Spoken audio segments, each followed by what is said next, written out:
procrastinating, living off parents, and never leaving the house. You might think it's just laziness, but it's actually likely that porn has seeped into your brain. This isn't alarmist talk. I've conducted online research on many people struggling with porn addiction and discovered a common thread.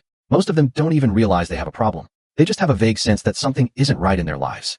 They have no interest in relationships. And when faced with the opposite sex, they're either fearful or overly critical. They crave intimacy, but always back down at the crucial moment.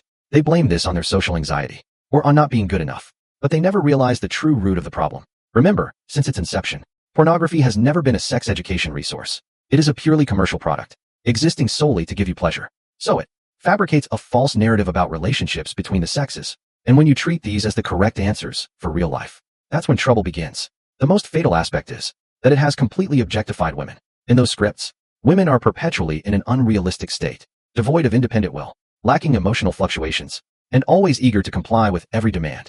It's like an NPC in a video game. But women in the real world are living, breathing human beings with their own thoughts, temperaments, and boundaries. When you've grown accustomed to the binary mode on the screen, facing real women in the real world, you'll instinctively feel frustrated. This objectification doesn't just target women. It's also quietly alienating men. Take a moment to reflect. The male characters in those films almost never get close-ups. They're reduced to tireless machines. After prolonged exposure to this narrative, many men come to believe that their only value in intimate relationships lies in their performance and stamina. So, the moment they underperform, they sink into deep self-doubt. 1. From a neuroscientific perspective, there is a deeper trap lurking behind this: hyperstimulation.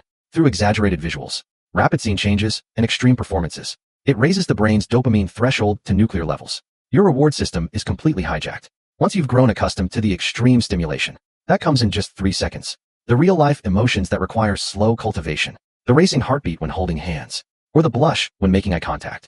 These genuine moments of happiness, which release only trace amounts of dopamine, become utterly bland in your perception. What's even more ironic is that the perfect performances in porn are all fake. Actors use drugs to enhance their performance. Scenes are repeatedly edited and spliced during filming, and angles are even used to mask reality.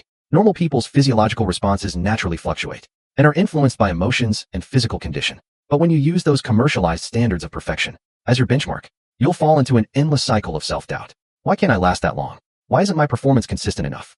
There's another severely underestimated danger, one that could even threaten social stability, which is the distortion of this very mechanism. Many films feature scenes of playing hard to get, portraying a woman's refusal as a form of flirtation. But such plot lines are extremely dangerous in real life. In real-life interpersonal relationships, respecting boundaries is the most basic line we must not cross. Yet those misguided men may lack a sense of boundaries in their interactions, ignoring the other person's signals of rejection, or even mistaking persistent harassment for passionate pursuit. This not only completely destroys relationships, but may even violate the law. What's even more dangerous is that many people are completely unaware of the problem. They attribute their disappointment in real-life intimate relationships to having chosen the wrong partners, and attribute their social struggles to introversion or insufficient qualifications. Yet they never consider that what truly needs to be reset is their own distorted cognitive framework system. But what I want to say is, this isn't your fault. You've simply been misled by the false fantasies manufactured by commercial interests. Addiction isn't a lack of willpower, but rather the brain's reward mechanism has been hijacked by extreme stimuli. The good news is that neuroplasticity is very real. As long as you use the right scientific methods, you can completely rebuild a healthy understanding of romantic relationships and regain the ability to experience true happiness. Authentic intimacy is clumsy and requires adjustment. It's filled with testing, communication, and compromise. But precisely because of this, it is genuine and precious.